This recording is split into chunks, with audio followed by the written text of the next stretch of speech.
Fridays around here are always a great time because it involves great food, Jackie. So we're going over to the Wood Harbor Kitchen with Wini Moranville to talk about great food, but also with a great friend of ours. Most definitely. A couple of different chefs. Actually, let's find out more.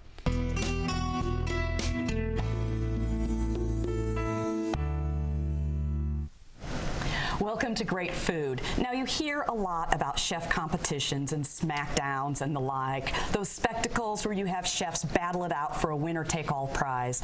Well, it's sometimes nice to have chefs collaborate and come together for something because you know who wins when that happens? The diner.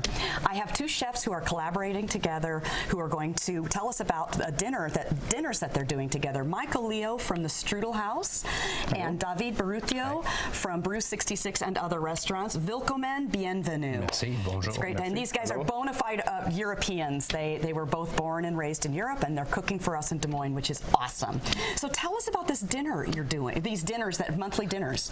Well, it's about, it's about friendship. It's about getting together, having a good time. It's about also having been two chefs, one stove is the concept, and it's about showing a different aspect of what we normally will not do in our own restaurant. Right. So tell me how the food that you are going to do on these dinners is going to be a little bit different than normal. It's mainly it's going to be food that we will cook for ourselves versus for our customers. So sometimes after work, I stop by in his place and he cooks for me a late dinner. And that's how the whole concept started.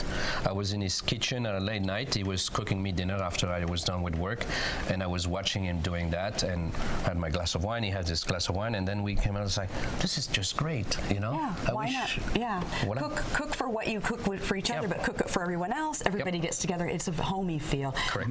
Michael, you are going to make us something today both of your cuisines. You're from Alsace. You're from Austria. Yes, but I think the Spätzle were invented in Alsace, and they stole the recipe from us. Yeah, yes, exactly. Now, how do you say it? It's called Spätzle. And how do you say it? Spätzle. No, okay. My way is the right way. Okay. I think to the untrained ear, they sound pretty much alike. Michael, tell us what Spätzle is, because I don't think a lot of people know. In a way, we call it boiled pastry drops. Really, it's almost like a pasta, but it's more liquidy, and you let it drop in a boiling water. I'll show you here in a second how to make that. It's very simple.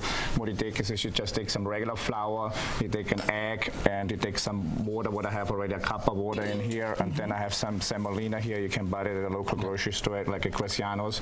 And then I mix it to a kind of liquidy dough, and then we have a little tool what I brought actually from Austria, but I know you cannot have that in America, so you can also use just your vegetable strainer or something like this, where it has bigger holes like this. Or in the early days when I moved here, I actually used a sink mat. Oh. Yeah.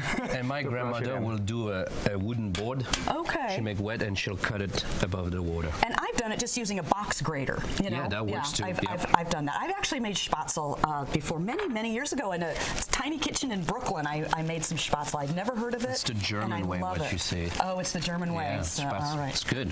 So you put about a cup or 2 cups of each, a cup of water and an egg, and you just mix it all through. While he's doing that, can we taste some wine, David? Absolutely. So I brought some Alsatian Riesling, and this is those are both wine that we each carry in our restaurant actually, and it's a vieille vin. I actually know the people who make this wine actually. So. And I always say that I never understood Riesling until I went to Alsace, and it was eye-opening because what we think of Riesling is often quite sweet, which can be lovely. It is. But what Alsatians do with Riesling is a whole nother thing. Correct. If Alsace is obviously on the border of Germany. If you cross the river, they do Riesling on the German side. It will be a total different product, more on the sweet side. Well, cheers. Cheers. We'll drink while he works. Yes. No. And do they make Riesling in Austria?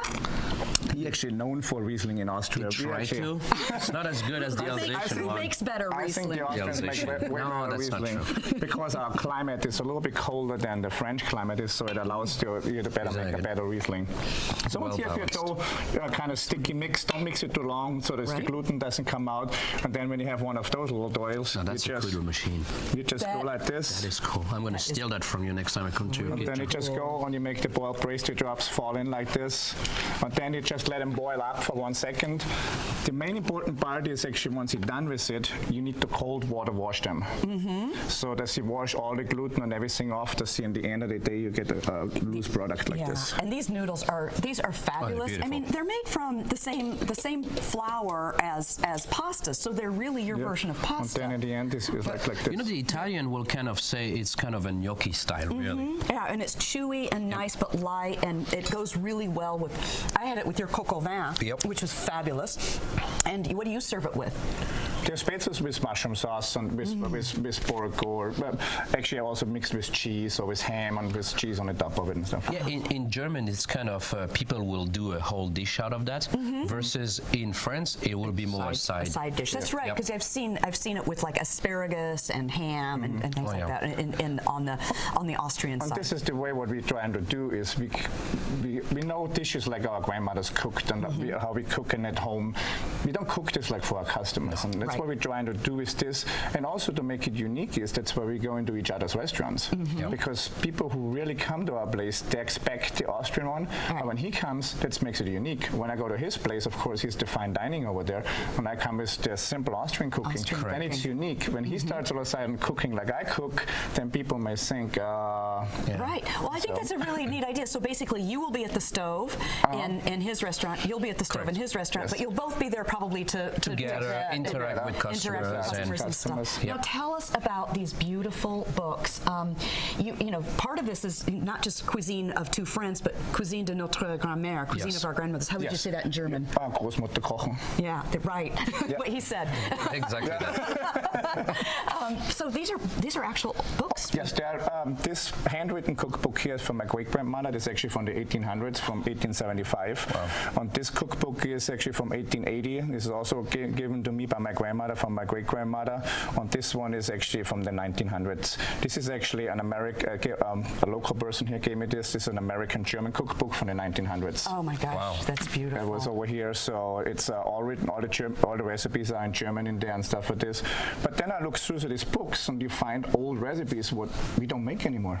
But are worth revisiting. Worth revisiting on this. And this is what we try and give to our customers too. When I go home to Austria, I eat what I would never get here and you would not see in a restaurant because my grandmother makes it. Oh, yeah. And that's why we're trying to collaborate here. And it's friendly, you know. I mean, you know, we both do food in a restaurant every day that has to be commercial, you know. But when we get together, we kind of twist that food and eat it more in a way where we will eat in our hometown together with friends, not making an income out of it. Right. So it's more convivial, you know, more about being together with people. And also showed us we are with two different restaurants, we hang out together. Yeah. Most people don't even know that because they think we're in our own world. No, we hang out together. We're not competitive. Yeah. Well, here, let's take it. We've got it up here. 2 friends, 1 stove. The cuisine of your grandmother's. 3 courses with a glass of wine is $38, which is a great deal. It's third Wednesday. There's Baru 66. Third Wednesday of every month. Strudl House. It alternates between Strudl House and Baru 66. We're going to have a Facebook page where people can look up the dates and the menus. Oh, that will be helpful because you have it coming up March 16th at Baru 66, April 20th at Strudl House, May 18th at Baru 66. You don't have to memorize that. They will have it on their websites and Facebook pages. So this looks fantastic, you guys. And I love Spatzel. I actually requested that they bring Spatzel in because it's something I adore, and I don't think people know what it is, and they need to know. It's a simple, cheap dish. But really something people love. And you saw how fast it went. And if people cannot make it to a restaurant, we're partnering together on, you can hire us to do this on a private scale. Like in someone's home? Yes, absolutely. Fantastic. Can you imagine having 2 chefs come in and cook It's a dinner and a show. You got to be ready for the arguing also. That's right, exactly, about Riesling. Don't even bring up Riesling. Yes, for sure. But that's what it is about. It's about friend. It's about showing that, you know, we all do the same and we all chefs and we all want to have a good time and share it with other people. That's great. Well, thank you so much for coming in and showing this to us. And the pastries, I'm sure I'm going to enjoy after the cameras stop rolling. Thanks again.